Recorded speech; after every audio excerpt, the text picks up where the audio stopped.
Welcome to Sweet Tea Talks. I'm your host, Sweet Tea. And right now I'm going to start with a quote taken from Instagram, attributed to Steve Harvey, to introduce the show. Listen close. Imagine being with a man who asks God to help him to love you correctly.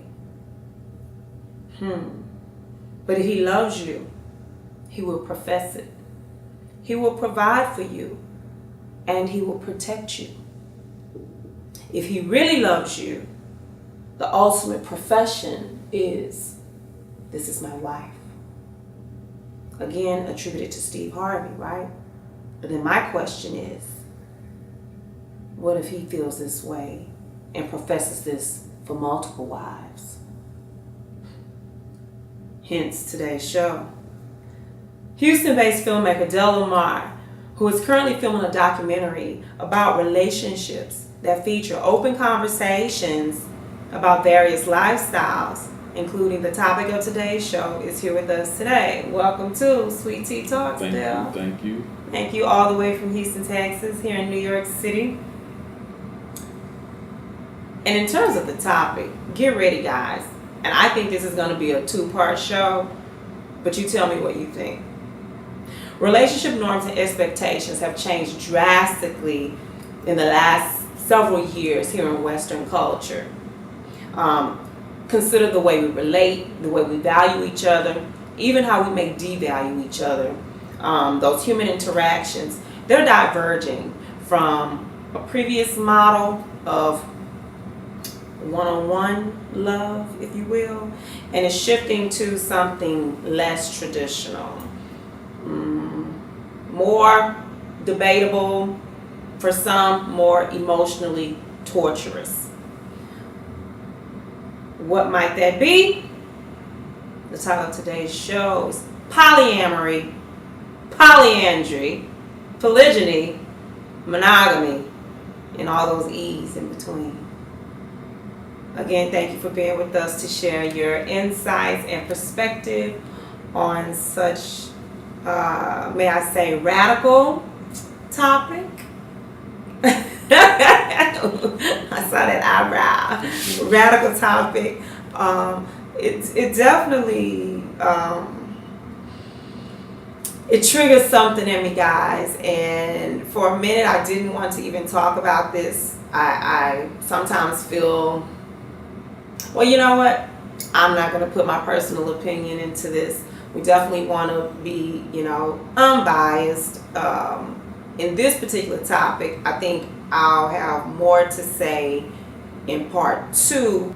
And we want to discuss, are those of us who consider ourselves monogamous really monogamous? What do you think? I think everybody has their own perception of what that means. So, of what monogamy means? What it means, exactly. So, and ultimately it's up to every person to deal with who they want to, the way they want to. And I think the best thing to do is have a policy of honesty.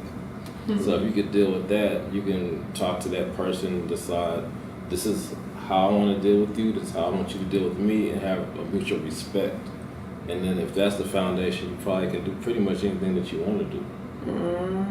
Yeah, I think the problem lies, and we're going to get into that more so, is the people who are dishonest, the people who are still manipulative even in this lifestyle, and the deception that may exist, and also the lack of understanding whether you are choosing to be monogamous, or even if you're claiming to be polyamorous, or you want a polygynous lifestyle.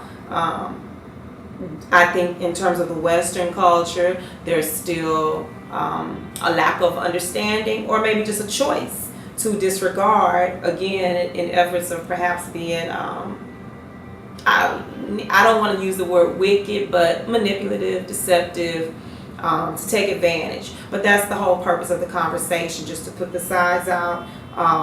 So let's first sort of define polyamory, the act of having multiple partners. Would you agree? multiple mutual partners where each person can love something about the other person, and it's a mutual thing, and they all can get along.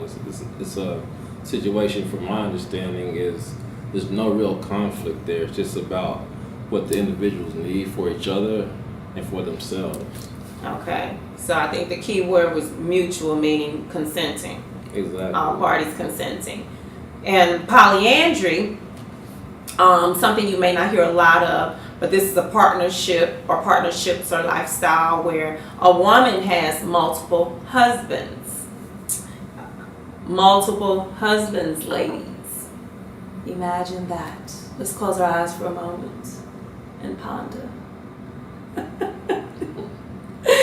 And then polygyny, of course, that's a partnership or lifestyle. You want to speak on that when you men do what? Have multiple wives. What does that sound like to you?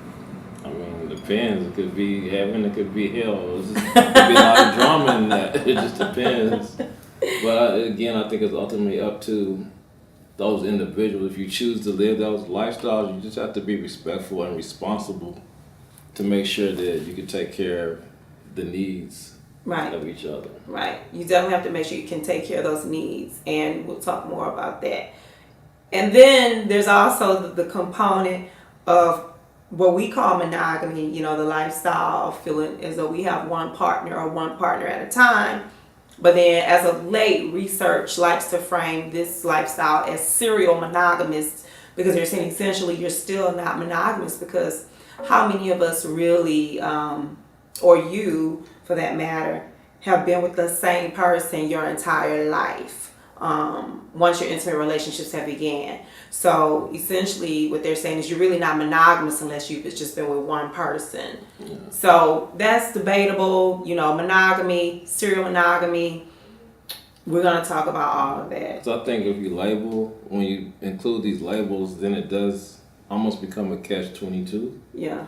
Because I believe it's a growth process. Every individual, to know someone, has to go through things with that person. So especially, you know, or more particularly in a younger life, say high school, getting to know people, it's meant for you to go through or deal with a lot of people, in my opinion, because that's how you know people. So some people will decide to get married straight out of high school. Some people go to college, or some take a whole lifetime to do that. Yeah, some people are in their 40s and 50s still acting like they're 22.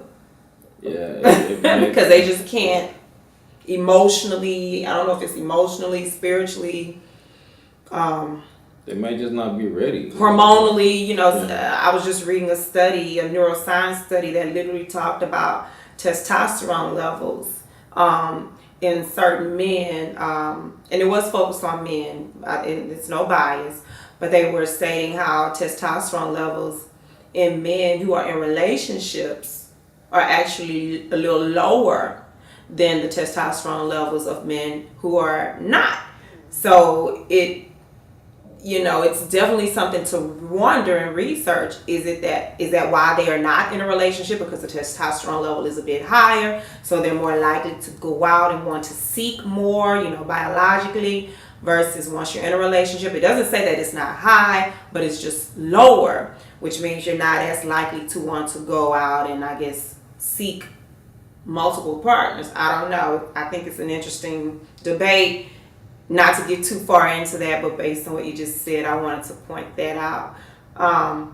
So I know you mentioned it's about mutual respect, but I would want to ask you, how do you feel in general, though, about monogamy versus a polyamorous lifestyle? What's your viewpoint on it? I don't see anything wrong with monogamy. I mean, if that's something that works for you, like my parents, that's how they were, and that's how I grew up. So I see how a union works, and it's a. And your parents were married for how many years?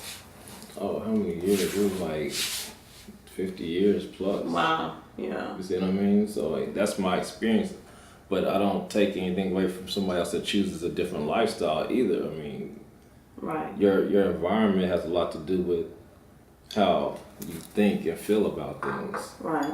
So I mean, and then you have people that I know right now to this day that live that lifestyle, and they're completely happy too. And I see them, and they. You mean the polyamorous lifestyle? Yes, and they have the freedom that they have to travel.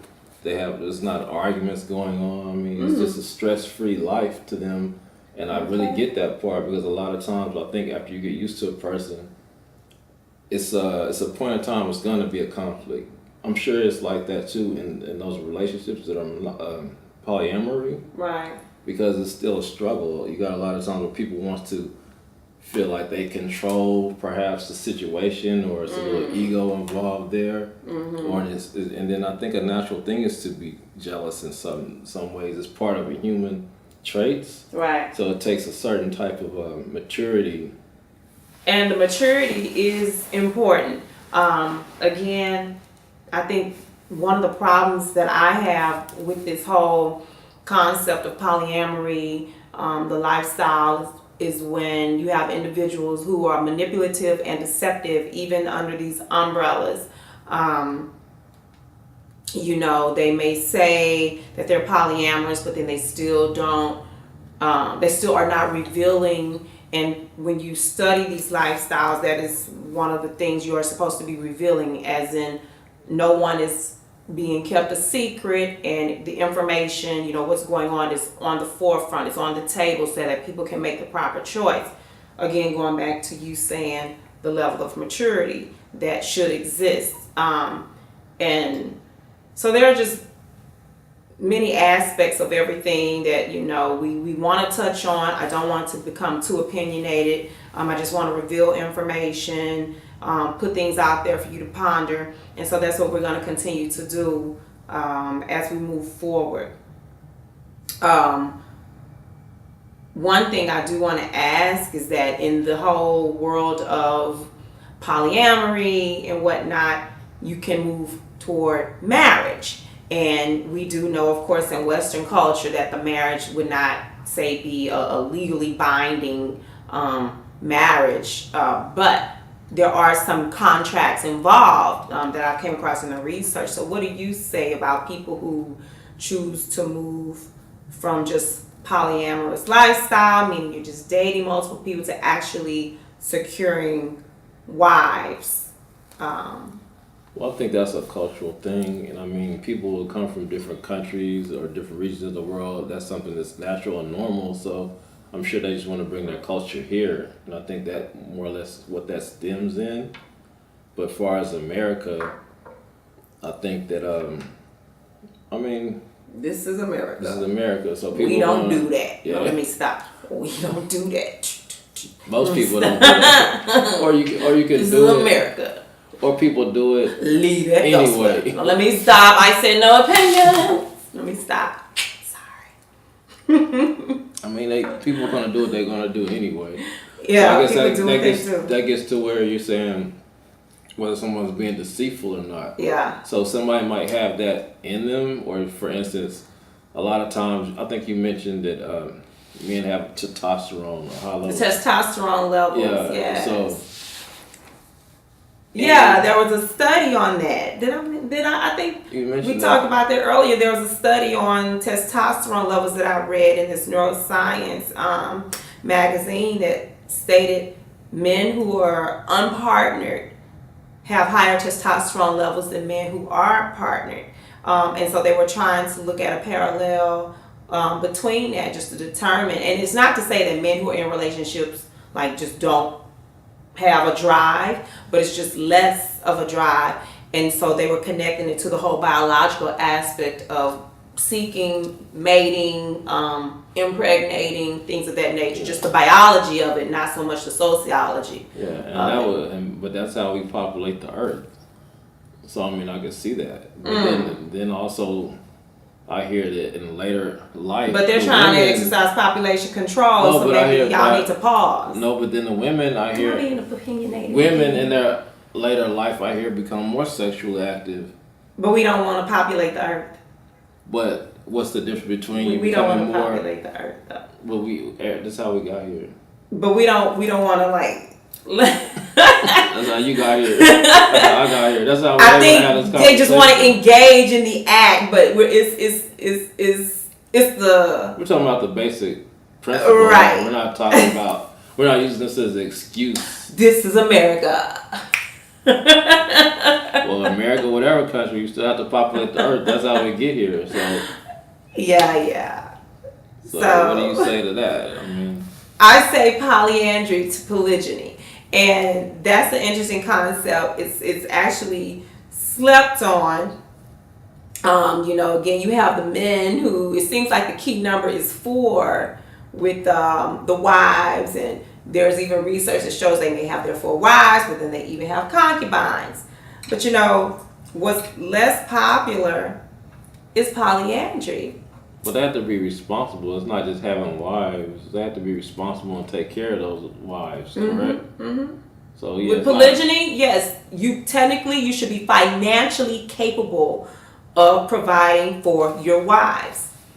If your wives should have some assets, some security from you. It is not just you professing to be polygynist and you're just sleeping around or taking someone to $10 restaurants or whatever here and there. Like, you're actually providing for the family. You're being a man. You're being honest. You're being upfront about things, and people aren't being kept secret. But they would be living together though. At that point, all of them would be. It wouldn't be a secret because they're all in the same roof. Yeah, I've read, and there are some instances though where the women haven't gotten along, and then so they may have separate residences. But the point is, they still know about each other. That's my question. Like, how do you tolerate someone saying, "Oh, I'm only going to be with you 3 days a week. I'm going to be with someone else, my other wife, 3 days a week. So what about me in those 3 days that you're gone?" Or what about the woman? Hence polyandry, where a woman can take on multiple husbands. And that is, again, less popular. Why do you think that is? Polyandry is less popular in today's society.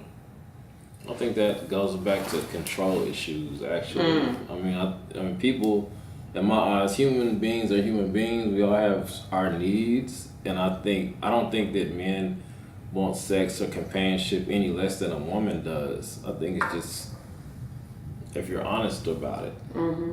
So as long as you can understand that, I mean, I don't do anything that you think you couldn't do. That's my philosophy. Right. If you can handle it, then don't do it. Say that again for the people in the back. Say don't do anything that you can't handle yourself. Don't do anything that you can't handle. Mutual respect. It's not about, oh, no, women can't do that. No, women can do whatever a man can do. You know why? Because we're both humans. That's how I see that. We're both humans. And we both, as you say, have needs. And we both have desires, positive, and you even have hurts, jealousies or whatever, pain. So, yeah, do unto others as you want others to do unto you. I may have torn that up, but but it's a simple process, I guess. Yeah. Not saying, I guess it's simpler said than done. Right. Because you have to be a certain type of person to deal with that. Right. A man or a woman. And then I think we talked about the effects of like Hollywood and media. I don't know if that's when the tape cut or not, but a lot of the images that we see, like social media, or even if you go into dating sites, you now it's where you just swipe, find somebody, read inbox. Now before it actually was a conversation, it was a whole process. It was more swipe work. To the left. Yeah, it was more work involved. Swipe to the right. So you could actually get to know that person. Now people just want to get in and throw stuff away so quickly. This is a disposable lifestyle. Exactly. Going back to what I said in the introduction, how we value or even devalue each other is so different nowadays. That human interaction, the authentic human interaction component is missing. And I wonder if this whole notion of polyamory is inclusive of that. Like, is there true human interaction,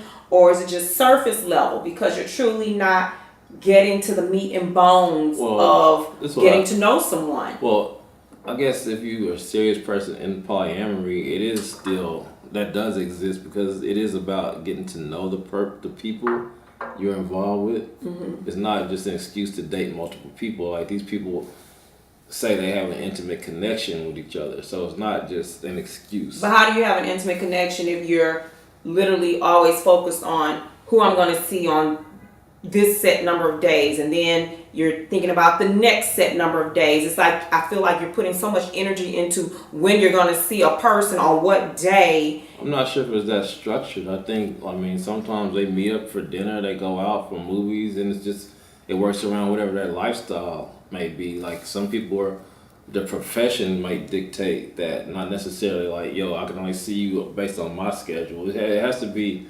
Some people do that. I mean, they may do it, but I'm saying it still have to be a mutual thing with all partners looking at each other with the same respect level. Right. And when it becomes that, then all these other issues I think would be pushed out aside.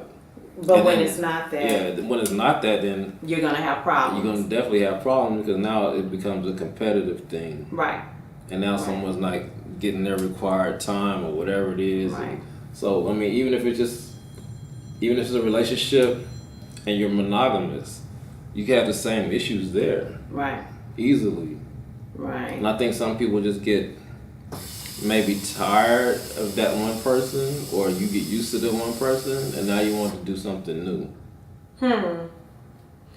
I think that's safe to say you may tire of a person, but going back to mutual respect, and guys, what do you think? Should people, if they're together, be able to communicate if they're having other desires or if they're feeling a certain way?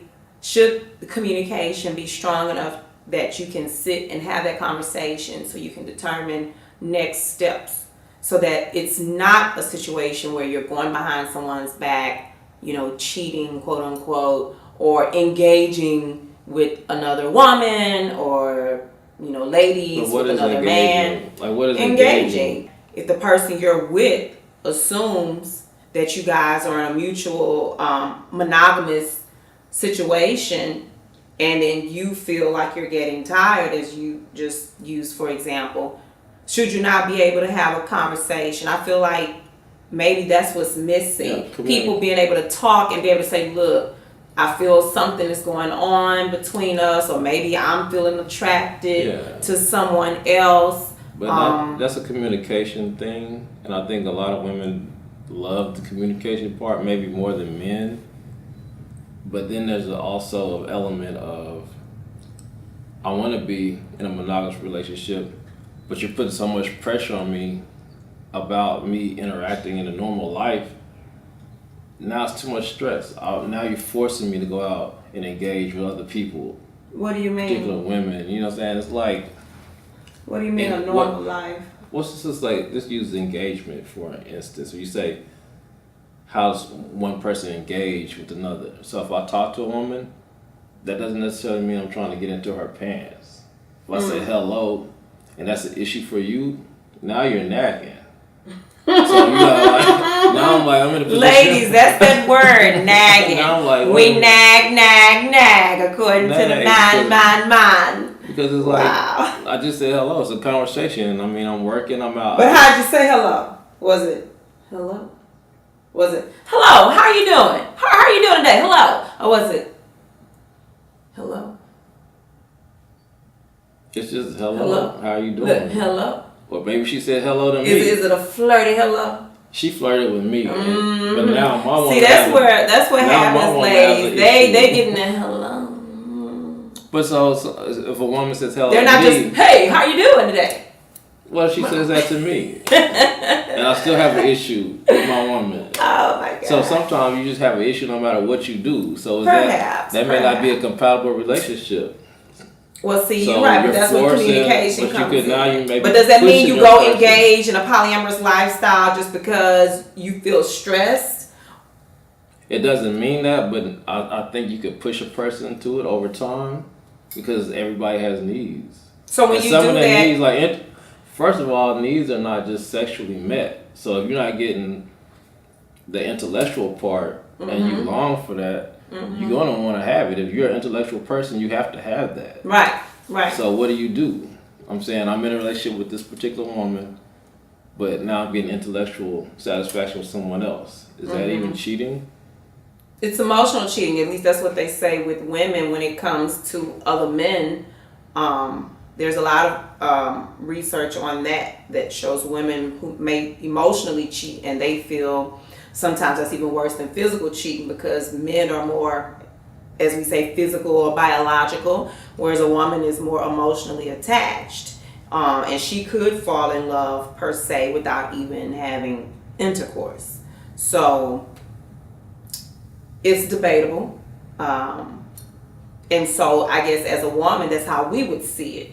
You're becoming attached to someone because of this woman obviously is communicating with you, then she's becoming attached to you as well. I could just simply say, maybe my woman is insecure with herself. That's the why do they do that? Why every time we have something to say or we have a question, their go-to is, oh, you're insecure. No, we're not insecure. I don't think, ladies, come on. See, now we're going to Floyd Mayweather up and look. I'm sorry, I shouldn't be promoting boxing.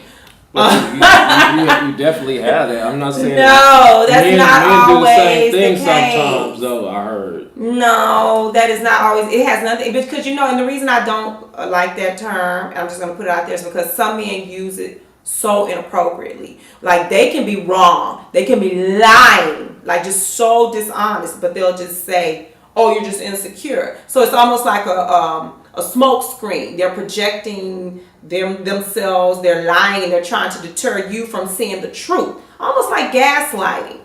And gaslighting is a psychological issue for some people, just like you have sociopaths and clinical narcissists. You have people who engage in gaslighting, and that's totally unfair. It's a form of emotional abuse. So I do have a problem when someone starts saying, oh, you're insecure, because essentially that's almost trying to make your partner feel as if they are not seeing what they're seeing or feeling what it's not acknowledging the partner's feelings. Let me say that. If you're just saying you're insecure. And I think that's another reason that the whole lifestyle of polyamory is becoming more popular, because people just simply not want to deal with those issues. But you do if you're in true relationships.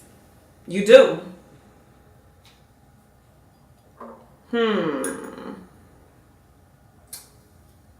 So with that, you just segued totally into the next question. You say you think people don't want to deal with what's going on. So is our culture truly, mentally, and emotionally prepared for this lifestyle?